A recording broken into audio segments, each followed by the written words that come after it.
Assalamualaikum warahmatullahi wabarakatuh. Perkenalkan, nama saya Intan Fitria, NPM 2208260211. Saya kelas C dan saya akan di presentasi ini akan menjelaskan mengenai skizofrenia, yang mana artinya definisinya adalah gangguan mental yang terjadi dalam jangka panjang menyebabkan adanya halusinasi, delusi atau waham, terus kekacauan berpikir, sama ada perubahan perilaku. Nah, lalu etiologinya itu adalah idiopatик. Nah, pada idiopatик, jadi ada beberapa referensi mengenai itu idiopatик. Lalu faktor pencetusnya tuh bisa aja karena faktor biologis, yang itu ada karena dopamin, ketidakseimbangan dopamin, norepinefrin, ada GABA, ada tidak keseimbangan serotonin, dan ada ketidakseimbangan glutamat. Lalu ada psikososial, lalu ada karena lingkungan yang toksik, lalu ada karena penggunaan nafza, lalu ada karena trauma. Lalu gejala klinisnya tuh dijumpai adanya gejala positif, yang mana dijumpai waham, halusinasi, delusi atau kelebihan bahasa dalam berbicara, ucapan, perilaku yang tidak beraturan, lalu ada perilaku katonik, lalu ada agitasi.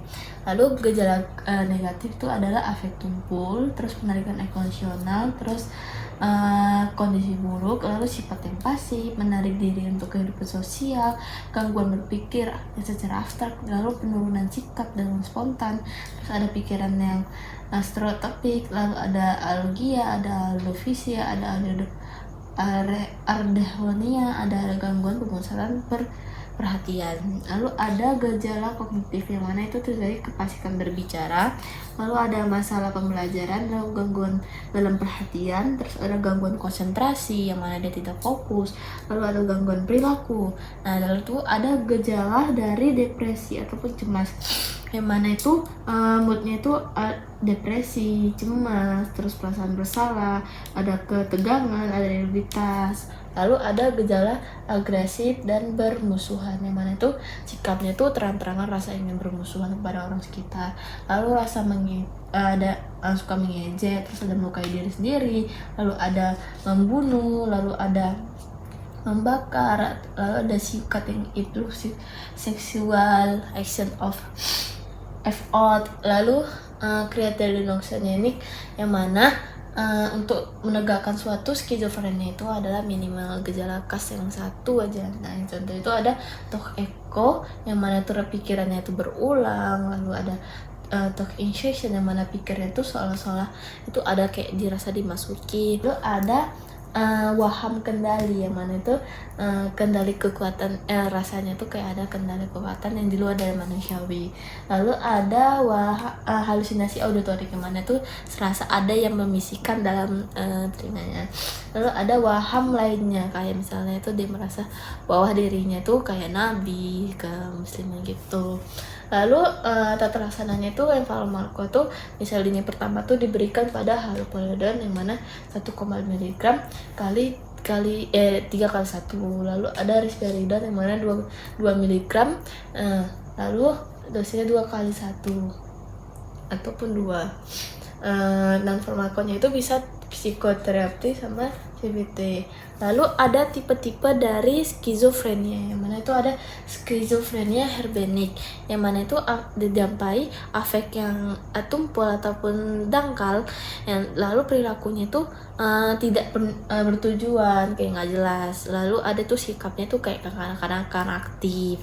Lalu ada isi pikiran itu lebih dungu gitu. Kalau misalnya dalam pembelajaran tuh dia lebih rendah. Lalu tuh ada pikirannya tuh yang kacau, kayak orangnya itu berantakan lah gitu. Lalu ada skizonia paranoid, yang mana itu dominasinya itu kayak orang yang waham, yang kayak orang ngerasa kebesaran, kayak sombong. Lalu ada halusinasi auditorik, kayak rasa ada yang dibisik. Lalu ada skizofrenia katatonik, yang mana itu dia tuh ada gangguan pada psikomotornya, kayak ya dia lemah, kayak penurunan kesadaran. terus geraknya tuh berulang, terus di fase yang hiperaktifnya ya, bisa aja tuh berganti ke fase hiperaktif. Lalu ada skizofrenia residual, yang mana itu tidak ada gejala psikotik atau yang menonjol, dan biasanya dominasi itu gejala negatif yang tadi afek tumpul, ada buruk, sifatnya pasif. Lalu ada depresi pasca skizofrenia, yang mana itu yang dia itu udah sampai ke tahap depresinya yang jelas. Kan kalau misalnya skizofrenia itu kan dia yang mana tuh dijumpai halusinasi, baru waham, dan baru yang akhirnya tuh baru depresi. Nah inilah dia tahapnya, udah guys, putus asa, sedih, rasa ingin bunuh diri.